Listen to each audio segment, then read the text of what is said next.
Sí, es un motivo de consulta muy frecuente. Nosotros cuando interrogamos al paciente y nos dice me duele el pecho tipo puntada, ya nos quedamos un poco más tranquilos, ¿sí? Porque en general eso no obedece a algo cardiovascular, ¿sí? Las puntadas, los hormigueos que duran segundos, en general obedecen a causas banales como por ejemplo una contractura muscular, la famosa costocondritis, que es la inflamación del cartílago que une las costillas con el esternón, que en esta época se da mucho porque estamos tosiendo un montón y eso genera una inflamación de la articulación. Entonces uno ya va quedándose más tranquilo. Por supuesto, en el contexto de pacientes que no tienen enfermedades cardiovasculares. Claro. Cuando nos consulta un paciente con antecedentes fuertes, bueno, uno ya empieza a hacer un interrogatorio un poquito más minucioso, ¿sí? O sea, que alguien que no tiene antecedentes, que no tiene problemas cardíacos, siente un dolor en el pecho y no tiene que asustarse.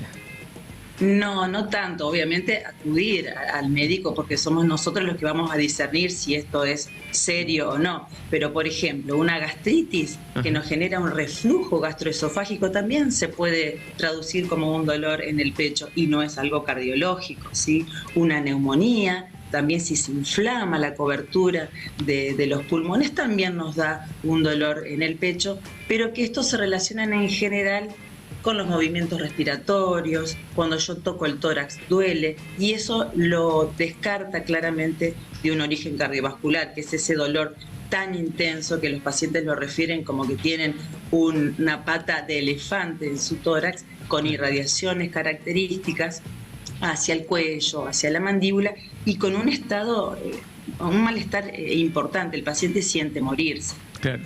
Me acuerdo que hace un tiempo un amigo me dijo que había tenido un dolor en el pecho y yo le pregunté si había consultado al médico y me dijo no, busqué en Google, y que es bastante habitual.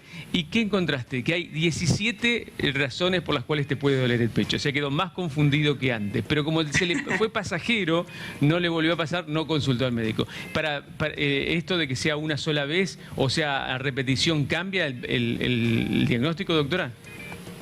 Claro, si los pacientes tienen esporádicamente esos dolores tipo puntadas y que hoy en día mucho tiene que ver con los procesos de ansiedad, si uno empieza a interrogar al paciente, retrospectivamente llegamos a esa causa. Hoy es la primera causa, los procesos ansiosos, que el cuerpo habla de alguna manera, siempre decimos, bueno, se queda tranquilo. Pero causas hay muchas más, ¿sí? Uno tiene que orientarse como cardiólogo a descartar lo más grave que es esto, ¿no? El infarto, un preinfarto, una arritmia. Claro, porque lo primero que dicen, debo estar cursando un infarto, algo de así debe estar. Exacto. Uno siempre tiende a ser un poco más... extremista. Extremista. Extremista, esa es la palabra. Sí, nos asustamos. O muchos chicos consultan también en la etapa de crecimiento, se están desarrollando, están en continuo movimiento y los chicos consultan mucho por dolores de pecho. Los padres se asustan y está bien que canalicen sus dudas en un consultorio. Todo sea entonces por el bien de ir y consultar al médico y quedarse tranquilo de que no hay nada. Doctora, por supuesto. Aprovecho esta charla para preguntarle, en los últimos días se han dado 2 o 3 casos que públicamente se han convertido en noticia de personas que han muerto en la vía pública manejando. Ayer ocurrió un caso aquí en el Parque Urquiza de Paraná, hace no mucho tiempo fue el secretario de Hacienda de la Municipalidad de Paraná. Las condiciones son más o menos parecidas, había ocurrido antes con un periodista también el año pasado. Sí. ¿Qué es lo que pasa?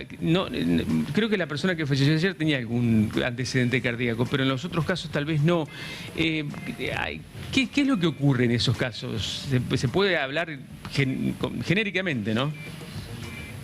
Sí, esos casos son las llamadas muertes súbitas, o sea, son esas muertes que ocurren de manera inesperada, repentina, en un paciente, una persona que aparentemente gozaba de buena salud, ¿sí?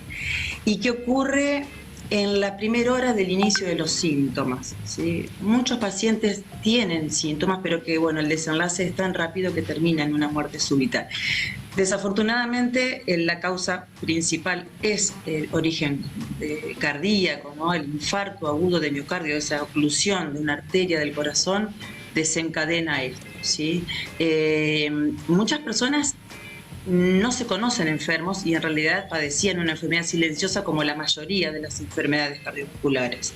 La llamada aterosclerosis, que no es más que el depósito de sustancias grasas, o sea, colesterol, una hipertensión no tratada, la diabetes, enferman las arterias coronarias y que si no se detectó a tiempo, las complicaciones ocurren.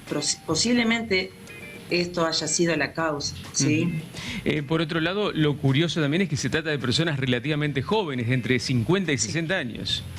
Sí, pero bueno, volvemos a remarcar que las enfermedades cardiovasculares ya se presentan, insisto, en pacientes menores de 40 años, que cuando tienen que internarse porque tuvieron un evento cardíaco, se enteran que venían con una enfermedad silenciosa como una diabetes, como el colesterol, que hoy por hoy la mayoría de las personas tienen colesterol, se niegan a reconocer esa enfermedad y a iniciar un tratamiento oportuno, y lamentablemente es la génesis de todos estos procesos graves y desenlaces tan fatales.